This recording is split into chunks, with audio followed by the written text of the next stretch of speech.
June 19th.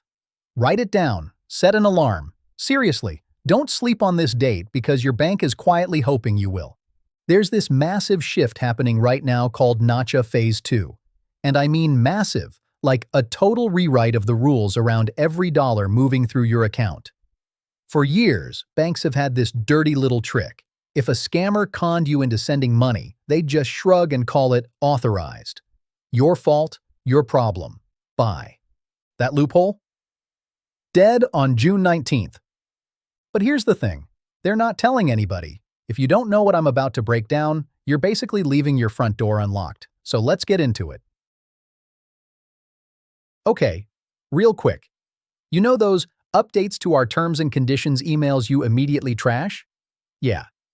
This time, that was a mistake. We are in the middle of the biggest overhaul to the ACH network. That's the backbone of your direct deposits, your Zelle transfers, your bill pays, in like a decade. The organization that runs it, NACHA, is forcing a hard reset. This isn't a suggestion, it's a mandate. The big banks had to start rolling this out in March, but June 19th, 2026, that's the deadline for everyone else. Your credit union, your local bank, all of them. Most people are going to completely ignore this. Don't be that person. So, June 19th isn't just some random Wednesday. It's the day the excuses stop. The big banks started testing in March, but Phase 2 is where it gets real. Every remaining bank and credit union now has to have actual, functioning, risk-based systems to catch fraud before money walks out the door. If they don't, they're in direct violation of NACHA operating rules, which means if you lose money after that date and their systems weren't up to par, they can't just shrug.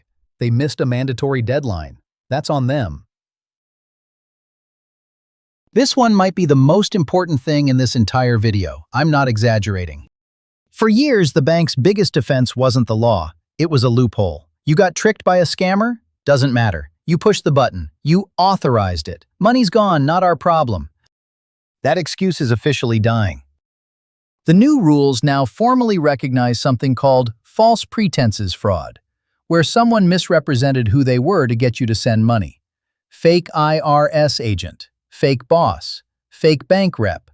Doesn't matter. It's fraud from the jump now, not just a bad decision on your part. But here's what you actually need to know. When you file a claim, use those exact words. I was induced to pay under false pretenses.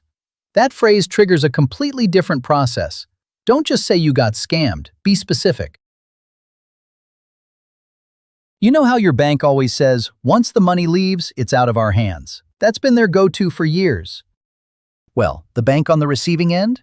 They're now legally required to be watching too. Starting June 19th, if an account that normally gets small deposits suddenly starts pulling in large payroll transfers from 10 different people, they have to flag that. They can't play dumb anymore. And if they didn't catch it, they're liable, which gives you real leverage to push your bank to go after the institution that received your money.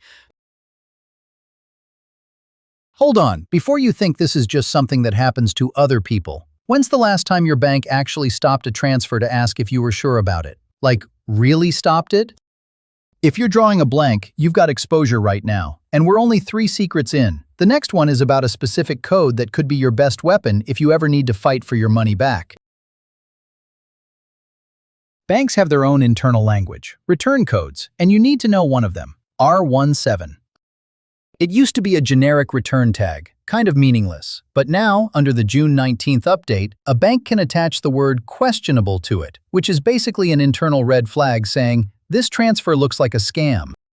So if you're fighting for a refund, don't just ask for your money back. Ask specifically, did the receiving bank tag this transaction as R17 questionable? If they did, and your bank let the transfer go through anyway, that's a serious problem for them, not you. That's basically a gift if you end up in a dispute. Banks love the word investigating. It's their favorite stall tactic. Just wait until you give up. Here's what changes. When a bank suspects fraud and requests a return, the other bank now has exactly 10 banking days to respond. Not 2 weeks, not whenever, 10 days. So if your bank tells you they're still waiting to hear back after 2 weeks, either they're being lazy or the other bank is out of compliance. Bring up the 10-day response requirement. I promise it speeds things up. Open your banking app and look at your recent transactions. Starting now, you're going to see descriptions like payroll or purchase labeled next to transfers. Might seem like a minor thing, but it's actually how the fraud detection works. If a transfer is labeled payroll, but it's going to a business account that only ever deals with purchases, automatic flag. If your bank isn't using these correctly by June 19th, their fraud detection is basically broken, and that matters if you ever need to prove they dropped the ball. Okay, we've talked about how the new system works, but the why is where banks have really been hiding. For years, they hid behind this phrase, commercially reasonable security, to avoid paying you back. On June 19th, that changes. Here's what replaces it. Banks' old security standard basically meant, our security is about as bad as everyone else's, so we're fine. They'd say it was commercially reasonable and walk away clean. That's gone. Now they need actual, documented, risk-based processes specifically designed to catch false pretenses scams. They have to prove they had a system targeting the exact type of fraud that hit you. If they can't show that, they're on the hook. Same day. A CH limits just jumped to $1 million. Great for business owners. Absolute dream scenario for scammers. Because of this, the June 19th mandate specifically forces banks to monitor for velocity, basically how fast your money is moving. If you try to send a large transfer and your bank doesn't reach out to verify, that's a failure on their end. Expect a call. If you don't get one, ask questions. Here's one that genuinely shocked me when I found out. For a long time, a lot of banks weren't even checking if the name on a transfer matched the account. They just looked at the account number. That's it. The new rules are pushing banks toward account validation, cross-referencing names against databases to make sure the person you're paying actually owns that account. This directly targets vendor impersonation scams, where a hacker sends you a fake invoice with their own account number swapped in. Real quick, you think you can trust your own ears? Scammers are now using AI voice cloning to sound exactly like your boss, your spouse, even your bank's fraud department. And here's what's wild. The new rules actually call this out by name. Banks were warned. The 2026 rules literally mention AI-enabled social engineering and deepfakes. That's a first. Banks are now required to account for these threats. So if you get hit by a voice cloning scam, someone sounding exactly like your kid or your CFO, you can argue the bank was required to have real-time detection for these scenarios. They cannot say, "We've never seen this before." The mandate told them it was coming. If you catch a scam fast, the bank uses code R06 to try to claw the money back. The old way of doing this involved mailing physical letters, actual paper, in envelopes. That's being replaced by a secure digital exchange portal. So if a bank rep tells you they have to mail a letter and it'll take 7 to 10 business days, push back. Ask them to use the secure portal and initiate an R06 return today. If they're still mailing letters in 2026, that tells you a lot. Don't panic if your transactions start getting held or declined around June 19th. Banks are cranking up their fraud sensitivity to avoid getting caught non-compliant. But here's how to use that to your advantage. If a payment gets blocked, ask them directly, what specific anomaly triggered this hold? Their answer will tell you exactly how closely they're actually watching your account. If they can't tell you, that's your answer. All right, we're getting into the end game. There's one specific document your bank is legally required to have, and if you're ever trying to fight a fraud claim, it might be your most powerful card. They really don't want you asking for it. Every bank must complete an annual ACH rules compliance audit by December 31st, not optional. That audit has to prove their fraud monitoring systems are actually in place. So if a bank denies your fraud claim and stops cooperating, you, or your attorney, can ask for the results of their most recent compliance audit specifically covering Fraud Monitoring Phase 2. No bank wants to admit to a regulator that their systems failed. It's enormous leverage. This is the one I want you to actually write down. If you're a fraud victim, say this. I was induced to pay under false pretenses, and under the NACHA June 19th mandate, you were required to have risk-based procedures to identify this. Why didn't your system flag it? That's it. That single sentence tells the bank you know their regulatory obligations. The conversation shifts from, "You made a mistake," to, "You failed a legal duty." Those are very different conversations. Okay, we've got the rules, the codes, the magic phrase. But knowing isn't enough if you're not actually doing anything. Because even with all of this in place, the scammers are studying too. Let's talk about what you do, starting today. Knowledge is cool, action is better. First thing, figure out what your normal looks like. These new fraud algorithms are built to flag deviations from your established patterns. So, spend 30 minutes going through the last year of your bank statements.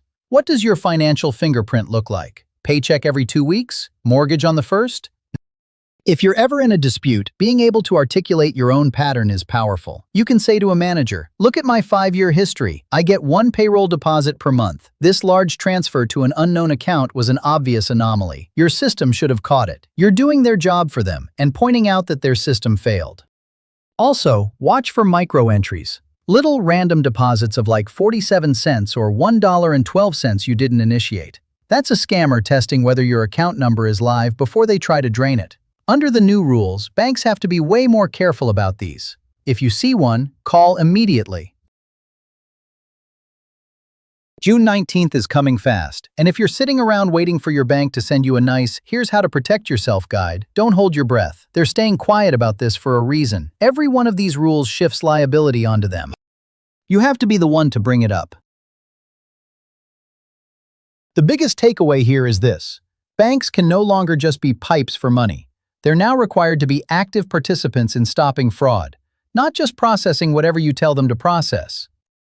By June 2026, the entire network has to meet these standards. Your bank, the receiving bank, payment processors, all of them share responsibility now. This is a direct response to fraud losses that are projected to hit $3 billion annually by 2028. And if you're a business owner or freelancer, pay attention here. You're considered a non-consumer originator under these rules, which means you have a responsibility to verify your vendors before sending ACH payments. Double-check bank details. Confirm account numbers directly. Because if you don't, you might find yourself on the wrong side of an audit. The banking system is changing. June 2026 marks the moment this new era is fully in force. Predictive algorithms, shared liability, a whole new rulebook. Here's the bottom line. Authorized isn't the automatic end of your case anymore. Not when false pretenses were involved. The receiving bank is on the hook now too. And if you know these rules, really know them, you can force the banks to prove they followed them. For too long, the default has been guilty until the customer gives up. That's shifting. But you have to actually show up to the fight, knowing what you're talking about. Review your accounts. Know your patterns. Save that phrase. The scammers are professionals. They study this stuff full-time. Match their energy. If this helped you, hit like and subscribe. We're tracking every major regulatory shift in 2026 so you don't have to. And if you want the next one, there are massive changes coming to credit score reporting that banks are equally quiet about. That video is right here. Stay smart. See you in the next one.